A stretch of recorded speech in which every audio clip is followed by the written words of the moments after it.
Hi, it's me Engineer G again with another interesting video. In my recent video, I have just shown you the theoretical way of how we connect the resistor in series. And today, I'm going to show you how we are going to connect these series resistance in the series resistance actually on the breadboard. It's a practical. So now move toward the workstation. We are again in the workstation. The things I'm using today are the breadboard, the trainer, a paper, a pencil, the jumper, the resistor, and all the components required. So, first of all, we are going to start from a diagram that we have just drawn a few moments ago.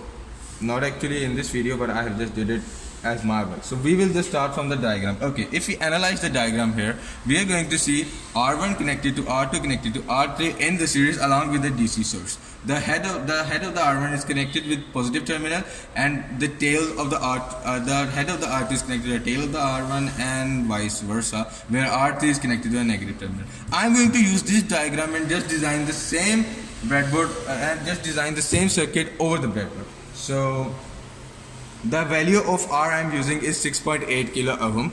The resistor is in my hand and the value is just written on the paper. You can see it very well. It's 6.8 kilo ohm, where R is equal to R1 is equal to R2 is equal to R3. So the phenomena is just simply the same.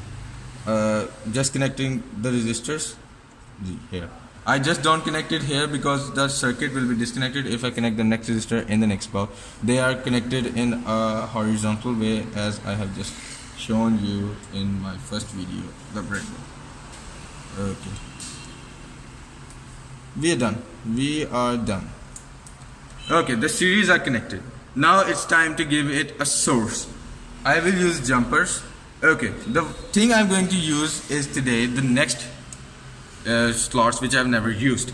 These are used to vary the voltage between 0 to plus 15 volt, and the down one is used to vary between 0 to minus 15 volt, while the center one is GND, known as ground. This actually fixes the value from plus 5 to minus 5. We don't need it, we just use this one today.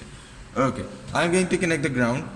In my diagram, the ground is connected to R3, and according to diagram and the circuit design, R3 will be here. This is R3. So I will just simply connect R3 with the negative terminal, and the positive terminal is connected to R1 according to my figure.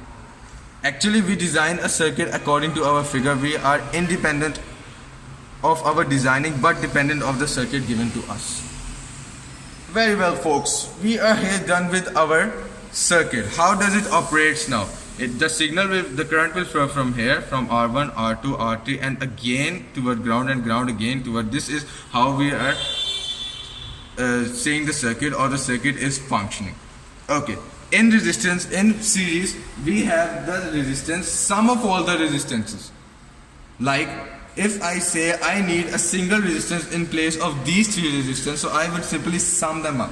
I have just done it theoretically. It's 6.8 kilo ohm, 6.8 kilo ohm plus 6.8 kilo ohm. It is actually equal to 20.4 kilo ohm if we add them. Actually, this is the real value.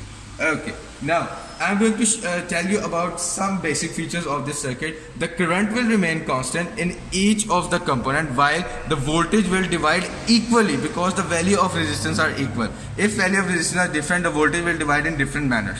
So if I just simply on this circuit and give a plus 5 voltage here from the knob, it will actually operate on plus 5. You can hear the sound of tick. It actually the relays in between which are giving them the values and functioning the circuit.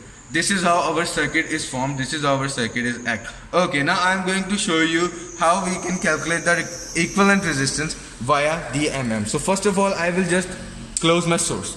Now the sources of 0 voltage are 0. I'm using the DMM.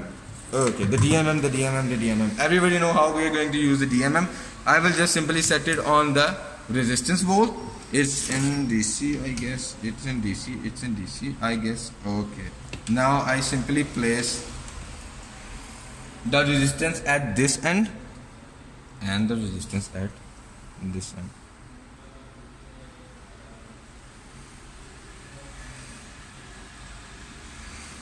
Okay. It's actually decreasing. Okay, there is a difference between breadboard, but actually I'm going to tell you that how we are going to do this.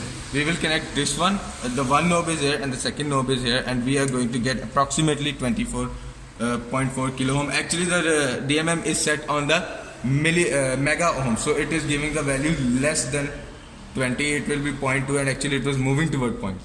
Okay, so thank you everybody for watching this video. We are done here, and the paperwork will be uploaded with the video. Thank you.